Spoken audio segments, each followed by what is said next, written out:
Uma rede de influência que, segundo as investigações, alcança os três poderes da República. O ex-banqueiro Daniel Vorcaro está no centro de um dos casos mais explosivos envolvendo o poder político e financeiro em Brasília. Uma série de matérias do Jornal da Oeste, primeira edição, revelam os bastidores das tentativas de acordo de delação premiada e por que investigadores avaliam que as informações apresentadas até agora ainda estão longe de revelar toda a dimensão do caso. Peço a atenção da nossa audiência e também dos nossos comentaristas para esse resumo de todo esse caso até agora, mas que nós sabemos está longe de acabar. Assista agora a quarta reportagem de Corrupção Master, a Teia do Poder.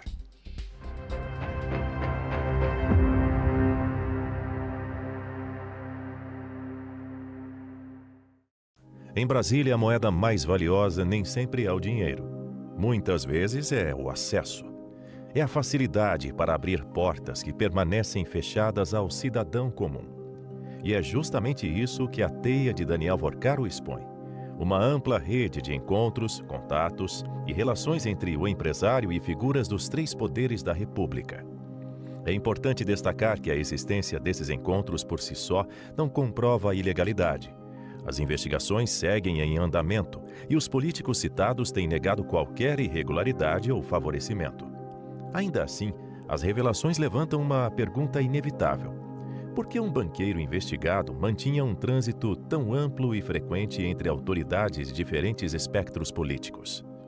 Enquanto milhões de brasileiros enfrentam filas nos hospitais, insegurança nas ruas e dificuldades para pagar as contas, parte da elite política parece viver em um universo paralelo, onde reuniões e conversas reservadas, voos em jatinhos, festas exclusivas e agendas privilegiadas aproximam empresários e autoridades que deveriam manter uma distância institucional.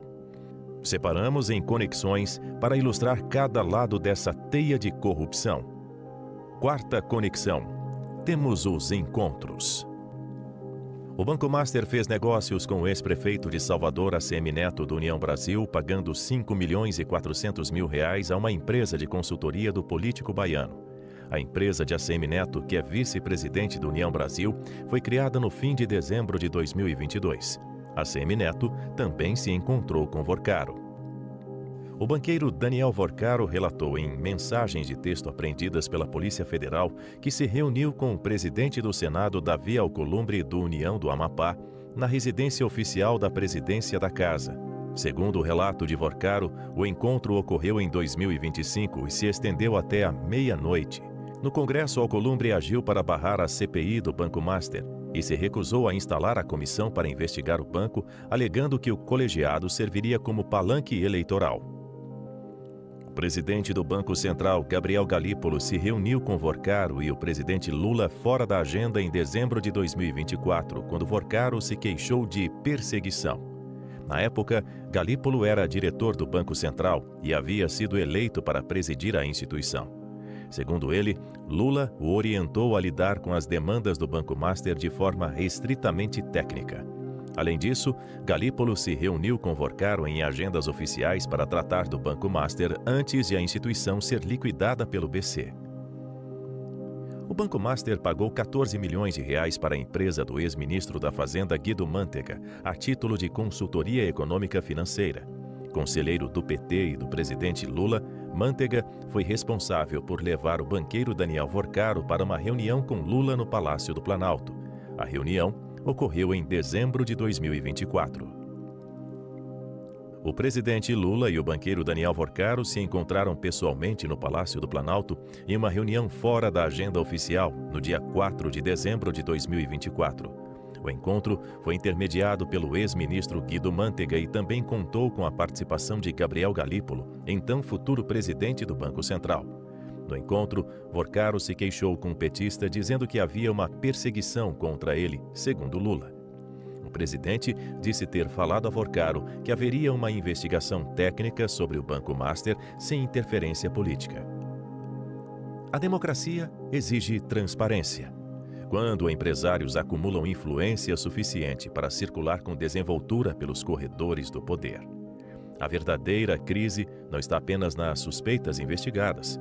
está na erosão da confiança, porque toda vez que a população vê um empresário cercado por ministros, parlamentares, governadores e outras autoridades, cresce a sensação de que existem dois Brasis.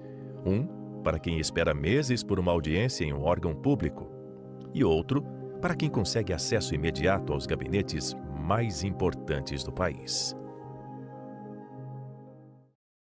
Amanhã teremos a 5ª reportagem dessa série exclusiva do JDO1, onde nós estamos trazendo aí as conexões descobertas de Daniel Vorcaro com integrantes do Judiciário, dos 3 poderes também, tanto no Legislativo, no Congresso, no Executivo.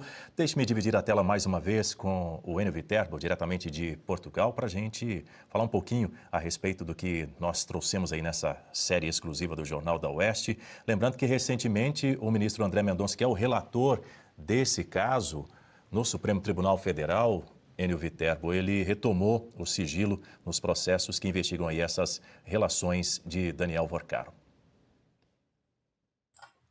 Sim, Daniel, uma coisa que a gente tem que estabelecer aqui para os nossos ouvintes é que a gente tem que ter memória, porque na internet, né, nas redes sociais que a gente vive hoje, os acontecimentos vão se atropelando e a gente acaba esquecendo muita coisa.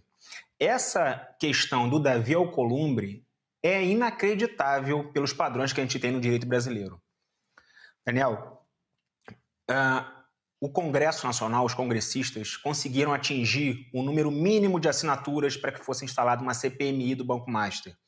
E é bom a gente fazer a distinção aqui de CPMI, Comissão Parlamentar Mista de Inquérito, de CPI, Comissão Parlamentar de Inquérito. Por que é importante essa definição? Porque quando eles atingiram o número mínimo de assinaturas, o regimento interno do Congresso Nacional e do Senado diz que a instalação dessa CPMI é automática. Automática. O senhor Davi Alcolumbre, que se reuniu aí com o Daniel Vorcaro, se recusou a instalar a CPMI do Banco Master. E isso passou batido. Perceba que a gente nem fala mais sobre isso. Isso a gente tem que lembrar, todo dia foi rasgado o regimento interno do Congresso Nacional e do Senado pelo senhor Davi Alcolumbre.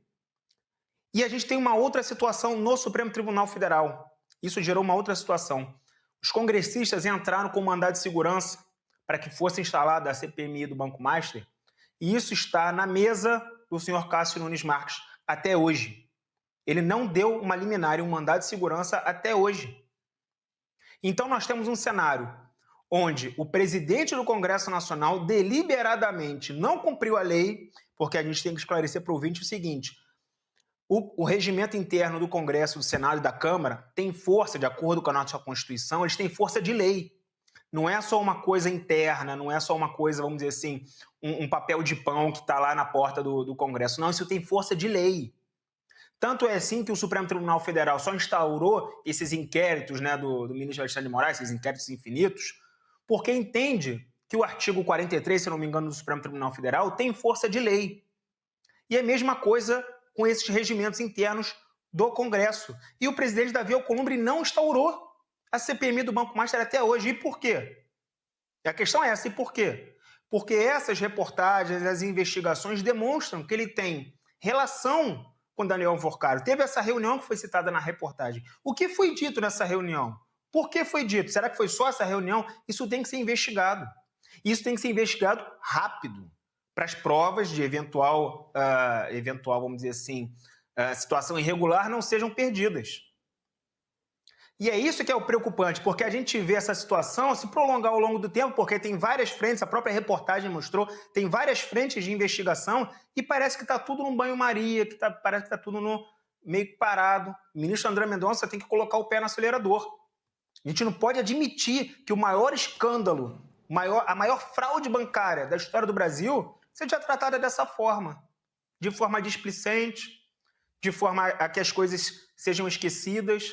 É preciso, Daniel, que todas essas coisas, com todos essas personagens que a matéria colocou ali, sejam esclarecidas de forma urgente. E para isso a gente precisa também, Daniel, do senhor Paulo Gonet, que parece estar dormindo, né? Não foi avisado desse escândalo da urgência.